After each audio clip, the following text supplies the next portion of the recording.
Hello friends, મારી મનપસંદ રસોઈમાં તમારું સ્વાગત છે. આજે આપણે મંચુરિયન બનાવવાના છીએ, વેજીટેબલ મંચુરિયન. તો ચાલો આપણે બનાવવાનું શરૂ કરીએ. અને તમે નવા હો તો મારી ચેનલને સબસ્ક્રાઇબ કરી લેજો. જો આપણે સામગ્રી શું જોઈશે તે જોઈ લઈશું. મેન તો આપણે કોબીજ ઝીણી સમારીને એને ધોઈને છીણી લીધી છે અને એનું પાણી નિતારી લીધું છે. અને ગાજર લીધા છે અને ગ્રીન ચીલી છે અને કોથમીર છે. તમે લસણ ડુંગળી ખાતા હો તો તમે લસણ ડુંગળીનો પણ ઉપયોગ કરી શકો છો. તો ચાલો આપણે બનાવવાનું શરૂ કરીએ. અને આ મેદો લીધો છે અને કોર્નફ્લોર લીધો છે. એની ક્વોન્ટિટી 4 ચમચા જેટલી રાખવાની છે, વધારે નથી રાખવાની. અને બીજા આપણે જે બેસિક મસાલા છે એ બધું લીધું છે, સોસ ને સોયા સોસ ને ગ્રીન ચીલી ને બધું લીધું છે. તો ચાલો બનાવીએ આપણે. જો આપણે બધી વેજીટેબલ અંદર એક બાઉલમાં લઈ લઈશું. કોબીજ, ગાજર અને ગ્રીન મરચાં બધું લઈ લેવાનું છે. અને લઈ અને એમાં આપણે હવે મસાલો કરી દઈશું. આપણે ટેસ્ટ પ્રમાણે આપણે એમાં મીઠું નાખી દઈશું. અને પછી આપણે એમાં મરી પાવડર નાખીશું. એક અડધી ચમચી જેટલું મરી પાવડર નાખવાનું છે. અને શેઝવાન સોસ લીધો છે આપણે, તે નાખીશું 1 ચમચી. નાખવાથી એનો ટેસ્ટ ખૂબ સરસ આપણે મંચુરિયનમાં આવે છે. અને 1 ચમચી જેટલું આપણે મરચું નાખીશું આપણે. અને થોડી અડધી ચમચી જેટલી હળદર નાખીશું.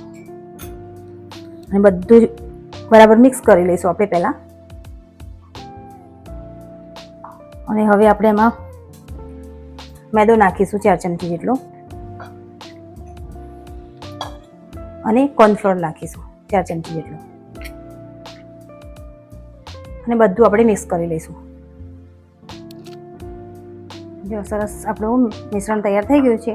અને હવે તરત જ આપણે એને રેસ્ટ આપવાનો નથી, તરત જ આપણે આવા બોલ બનાવી અને તળી લઈશું. જો આપણે તેલ ગરમ થઈ ગયું છે, એમાં આપણે બોલ્સ તળી લઈશું. અને આને મિશ્રણને રાખવાનું નથી. જો રાખશો ને તો એકદમ પાણી વળી અને ઢીલું થઈ જશે તો બોલ્સ સારા બનશે નહીં. એટલે તરત જ આપણે એના બોલ્સ તળી લેવાના છે. આપણે આ મિશ્રણને બધું તૈયાર કરીએ ત્યારે જ આપણે તેલ ગરમ કરવા મૂકી દેવાનું છે. જો સરસ મજાના આપણા મંચુરિયન્સ બોલ બનીને તૈયાર થઈ ગયા છે. એને ધીમા તાપે આપણે 6-7 મિનિટ સુધી તળ્યા છે. અને સરસ મજાના ગોલ્ડન ક્રિસ્પી થાય એટલે આપણે એને ઉતારી લઈશું. હવે થઈ ગયા છે તો આપણે એને ઉતારી લઈશું. ચાલો, આપણે મંચુરિયનના બોલ બની ગયા છે. હવે એને આપણે તડકો કરીશું. એના માટે શું જોઈશે તે જોઈ લઈએ. આપણે એમાં જો 1 ચમચી શેઝવાન સોસ લઈશું. પછી થોડો સોયા સોસ લેવાનો છે. અને થોડો વિનેગર લઈશું આપણે.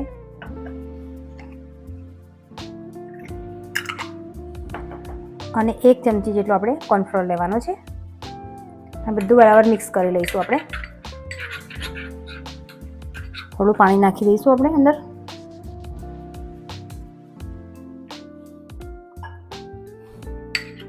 અને બરાબર મિક્સ કરી લઈશું. સરસ મિક્સ થઈ ગયું છે.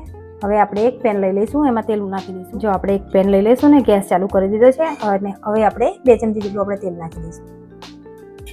અને તેલ ગરમ થઈ જાય એટલે એમાં આપણે નાખીશું આદું નાખીશું છીણેલું. અને ગ્રીન ચીલી નાખીશું. અને કોથમીરની ડાળી નાખીશું. અને બધું બરાબર મિક્સ કરી લઈશું. અને પછી આ શિમલા મિર્ચ નાખીશું આપણે અંદર.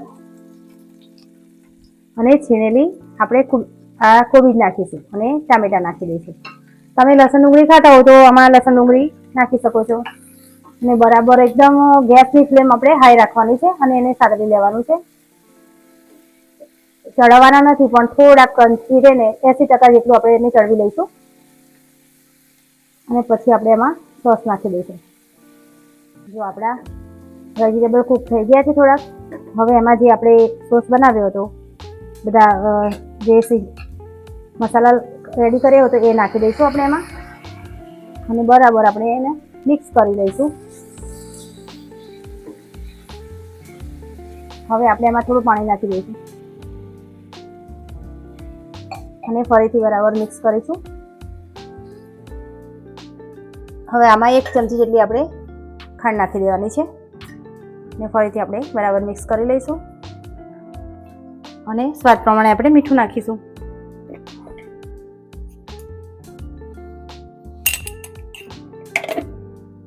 અને થોડા કારા મરી નાખીશું અંદર.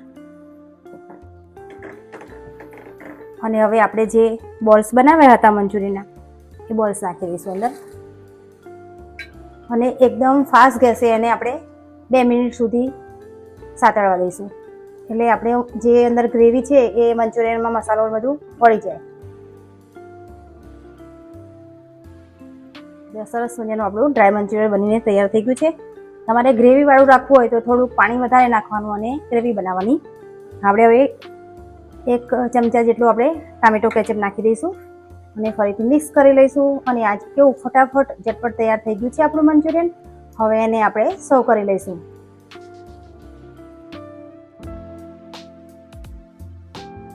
જો ફ્રેન્ડ, સરસ મજાના આપણા વેજ મંચુરિયન બનીને તૈયાર થઈ ગયા છે અને ખૂબ સરસ બન્યા છે. તમે પણ બનાવો શિયાળામાં ગરમા ગરમ. અને કેવા બન્યા છે એ તમે મને કોમેન્ટમાં જણાવો. અને મારી ચેનલને લાઈક, શેર અને સબસ્ક્રાઈબ કરવાનું ભૂલશો નહીં.